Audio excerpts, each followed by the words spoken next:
Hello guys, how are you? I'm Hardeep Singh. Welcome back to your own YouTube channel.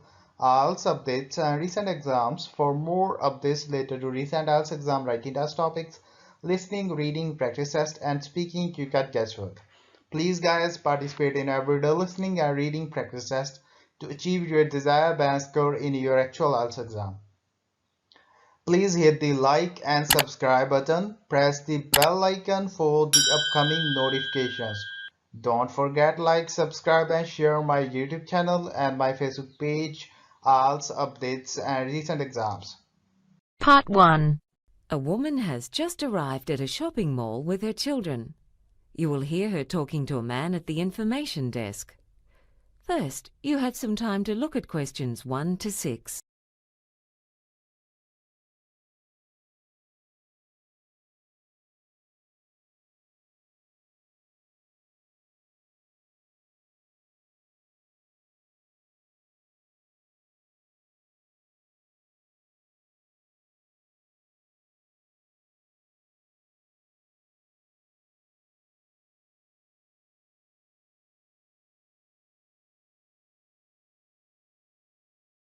Right.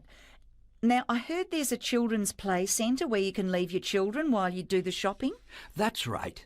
You can see it on the floor plan. It's in the corner, to the left of the supermarket. There are plenty of toys for them to play with there. Also, there's fresh fruit to eat, and they can have fun with the other children. Sounds good, doesn't it, kids? I was thinking I might take them to have their hair cut first. Is that the hairdresser between the furniture shop and the children's clothes shop? Yes, it is. They do children's haircuts as well. Oh, lovely. Now, my little boy's going to a friend's birthday party next week, and we wanted to buy a present. Do you know if there are any stores that might have things a 7-year-old boy would like? Oh, yes, there's a toy store right next to the shoe shop. They've got a good range of toys. I'm sure you'll find something for a child of that age. I often buy things there myself. The prices are quite reasonable. Oh, that's good to hear. Oh, and also, are there any toilets on this floor? Yes, they're in a bit of a hidden corner. You just go past the bookstore. You can see they sell newspapers there too, and down the corridor.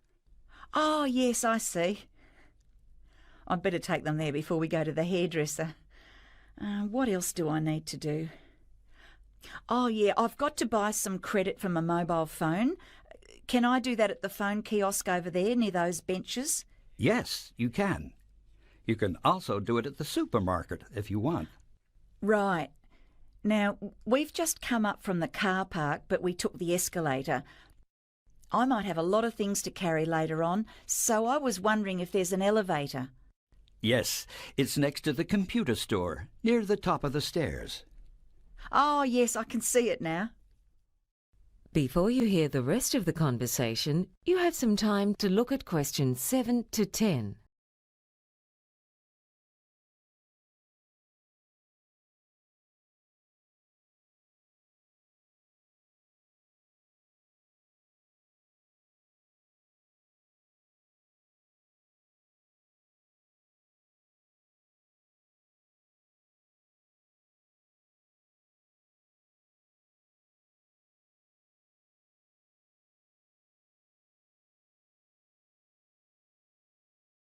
Oh, when I parked the car, I couldn't see how much you have to pay for parking.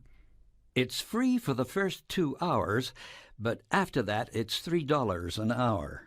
Oh, well, I think with all the things we have to do, we might be here for more than 2 hours. So if you park there for 3 hours altogether, you have to pay $3. And if it's 4 hours, you pay $6 and so on. Yes, that's right. Uh-huh.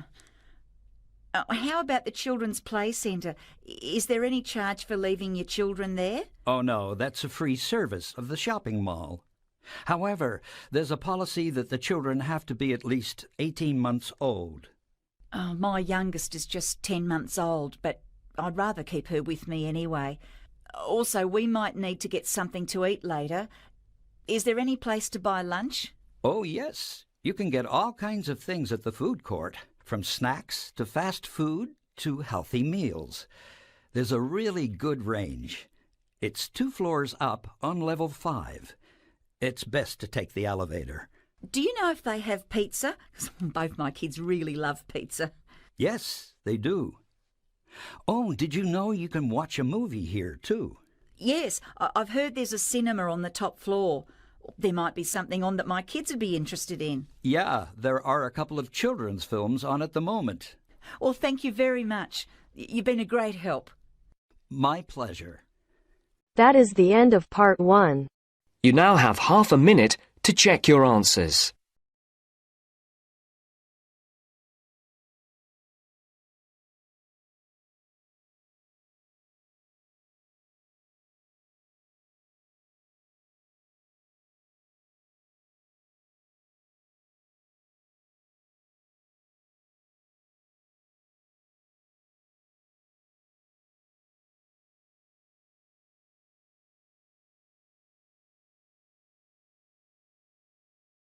Now turns to part 2.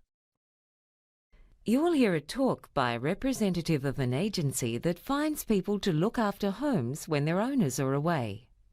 He is talking to a group of homeowners. First, you have some time to look at questions 11 to 20.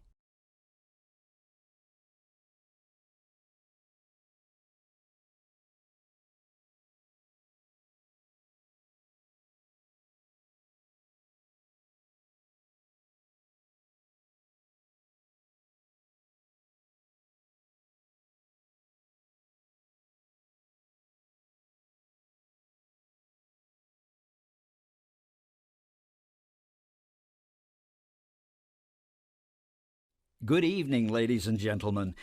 I'm glad you've been able to make it to this introductory talk about our agency, which is called Contented Homes. My name's Gary, and I'm going to explain what our business involves. But first, I'd like to tell you something about the background of our agency. We commenced operations back in 1989. And essentially, our job is to find suitable people to live in and look after other people's homes while they're away. The homeowners, people like yourselves, might be away on holidays or temporarily working in another city or country, and they want to be sure that while they're away, their home will be secure, and that when they come back, everything will be in good condition. When we first started out, we conducted most of our business over the phone, but now the bulk of it is done over the Internet. Basically, this is how it works. Homeowners come to us when they need to find reliable, trustworthy people to take good care of their home for a limited period of time. The people who stay in your home and take care of it are called house sitters. The house sitters live at your place for periods of anything between 1 month and 2 years. There are all kinds of reasons why people house sit. Some are couples, others are single. Often they're saving up to buy their own home, or they may be renovating their own home and just need somewhere to stay temporarily, or they might have just moved to your city. Although house sitters don't pay you any rent when they're living in your home, they are required to pay any bills for the telephone, gas, electricity, and so on. So for the homeowner, this is not a way to make money. When someone registers with us to become a house sitter, they provide us with some of their personal details, such as their age and occupation. I need to stress here that our agency does not carry out a security check on the people who have registered with us to be house sitters. Many house sitters have references from people whose houses or apartments they've looked after in the past. It's up to you to check those references. Allowing someone to live in your home is not a decision to be taken lightly. So we also recommend that you meet with any prospective house sitters and interview them before deciding which person or people would be most suitable to look after your home in your absence. There are similarities between house sitters and tenants, but there are differences as well. House sitters don't have as many rights as people who have a lease on a property. As the homeowner, You can give a spare set of keys to your home to a neighbor, friend, or relative. That person's allowed to drop in on the house sitters without prior notice at any time, within reason, to check that the house is in order, and the house sitters aren't allowed to stop them from entering. Before you hear the rest of the conversation, you have some time to look at question.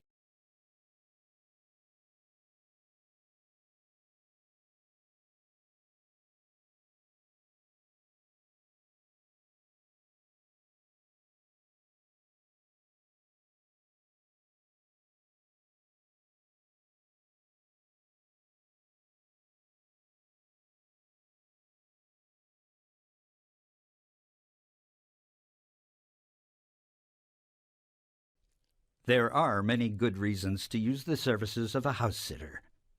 Burglars soon notice when people are away, so theft is much less likely if someone is living in your home. But it's not simply a matter of security. House sitters keep your home clean and tidy.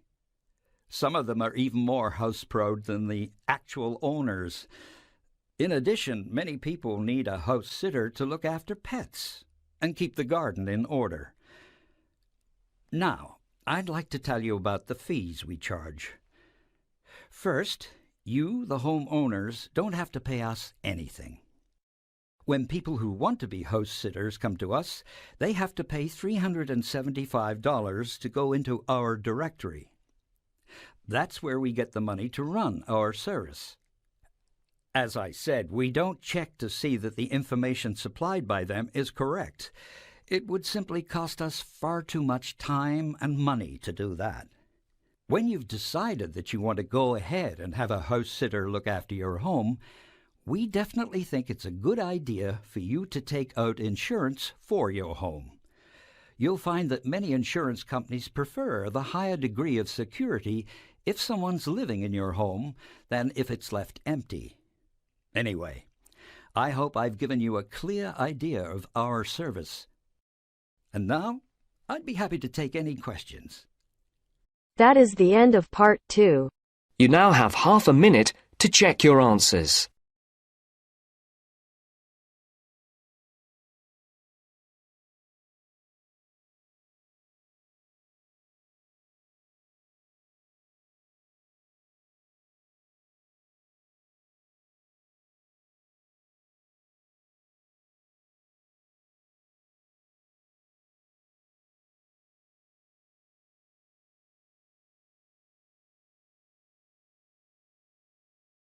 Now turns to part 3.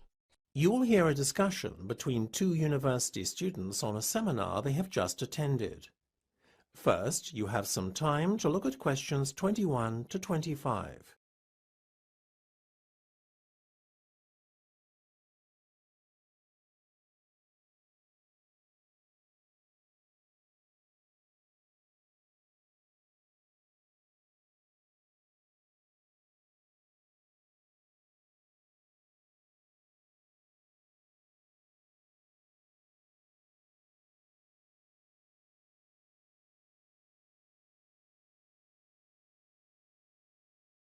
Isn't it ironic that at a seminar on public speaking and presentation skills, we're left so underwhelmed by the oratory skills of the so-called expert up on stage?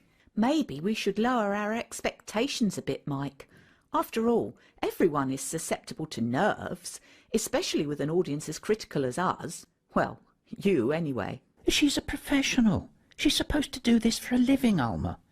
I feel totally let down, and I'm asking myself exactly what I'm supposed to have gained as a result of spending this time here. Look, forget about her presentation skills, or lack thereof, for a minute. What about what she had to say? Did you listen to any of that? How could I, when she kept fidgeting and moving about so? I was so distracted by her antics, I couldn't focus on anything else, to be honest with you. I don't know if you can blame her totally for your not absorbing anything that's been said in the last half hour, Mike. You're a pretty awful listener at the best of times. Oh, come on. She should be able to hold my attention for 30 minutes. It's not like the talk lasted 2 hours or something. Mind you, it sure did seem like it. Stop it now. You're being overly critical, and that's just not fair. I took some notes and was actually impressed by some of what was said. I'm definitely going away having learned something and feeling like my time wasn't totally wasted. Emphasis on the not totally bit. Oh, Mike, when will you learn? You know, sometimes we only get out of things what we put in. Did it ever occur to you that had you given this woman a chance, you too might have actually learned something? All right, Alma, go easy. Before you hear the rest of the discussion, you have some time to look at questions 26 to 30.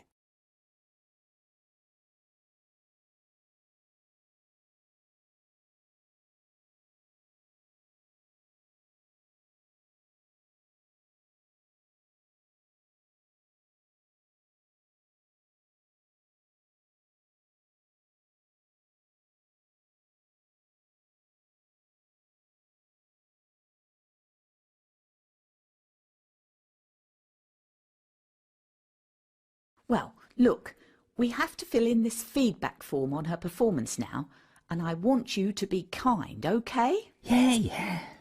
First question, use of equipment. It says, do you think the presenter made adequate use of the equipment at her disposal?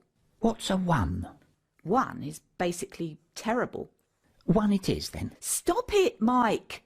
She used the projector screen, had a nice PowerPoint prepared in advance, and had some sound files to liven things up too. Yeah, it was a real hoot. Look, if you're not going to do this properly, I'll fill it in on my own.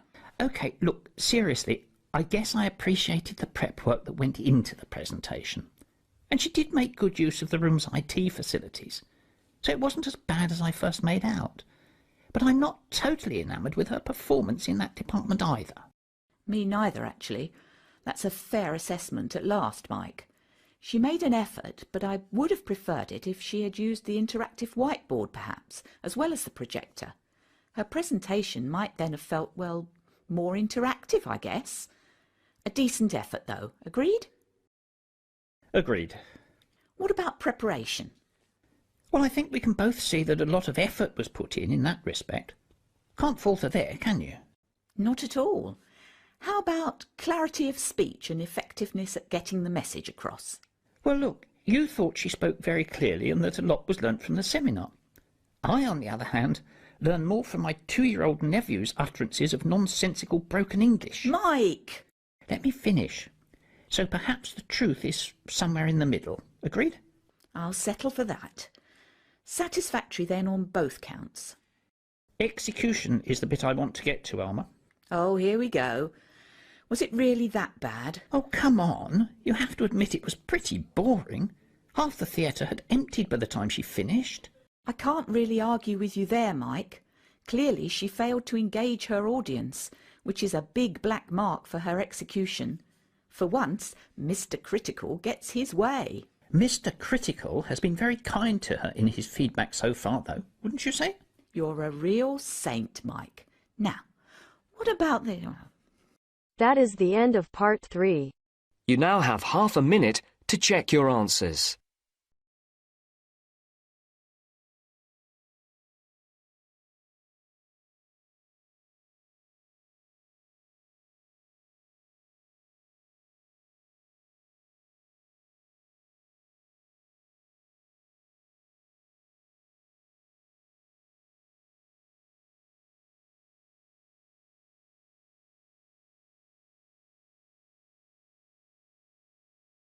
Now turns to part 4. You will hear part of a talk given by a professor for a marketing course. In the talk, he compares different makes and models of a type of car called Super Mini, for which the students will work out advertising strategies for their final projects. First, you have some time to look at questions 31 to 40.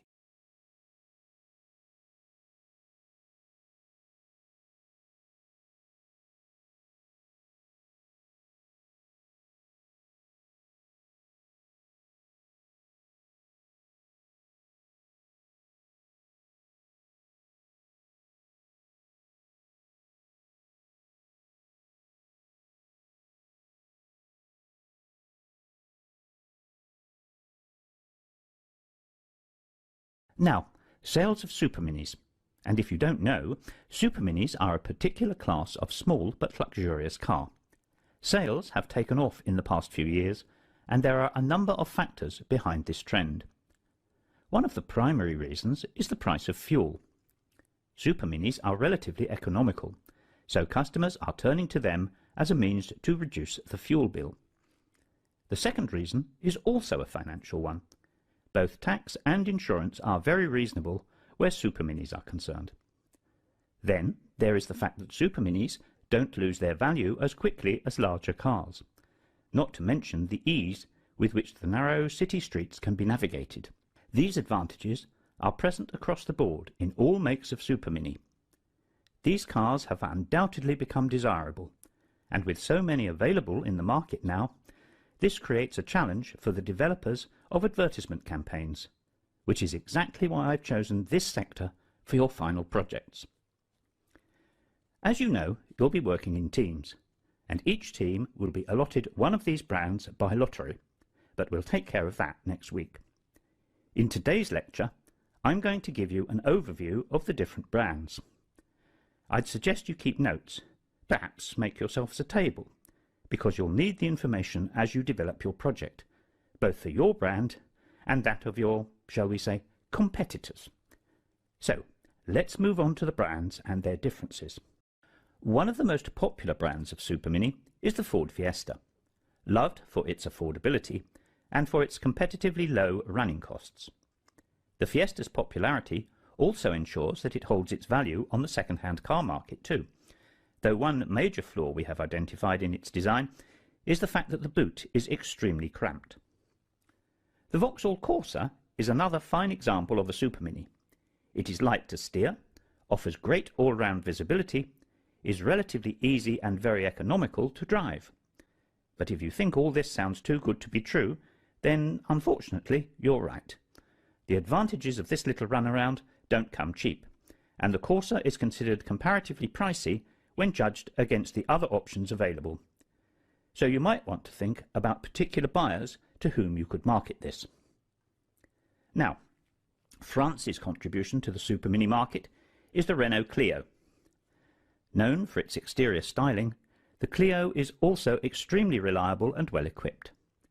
That said, there are some serious weaknesses too. For a start, the Clio is extremely cramped inside. This problem is only compounded by the Clio's other major flaw, the unbearably awkward driving position. Volkswagen, on the other hand, achieved a great deal when developing the Polo for the Super Mini market. The Polo is a very enjoyable drive and is reliable and perhaps, just as importantly, inexpensive to repair when breakdowns do occur. This is largely thanks to the car's excellent build quality. The only flaw, really, is the fact that the Polo's engine is underpowered, which is all the more disappointing when you consider that it ticks so many other boxes. Another car attempting to make headway in the Super Mini market is the Peugeot 203. A car that is renowned for its stylish interior and which pleasantly surprises many a new owner once they realise how spacious it is too, being particularly generous in that respect in the boot area. What are its drawbacks?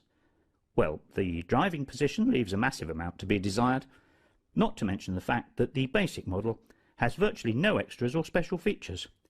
Far too low spec for my liking. The truth is, That is the end of part 4. You now have half a minute to check your answers. So guys, don't forget like, subscribe and share my YouTube channel and my Facebook page, IELTS updates and recent exams. For more updates related to recent IELTS exam writing test topics, listening, reading, practice test and speaking, you got guesswork. Please guys, participate in everyday new IELTS listening and reading practice tests to achieve your desired band score in your actual IELTS exam. For more IELTS material, visit my official website www.ieltsupdatesandrecentexams.com. The link is given below in the description. If you need PDF files of latest IELTS material, then please join my Telegram channel. So guys, please write your score below the comment section. Again, thanks for listening. God bless you all guys. Stay tuned, stay safe.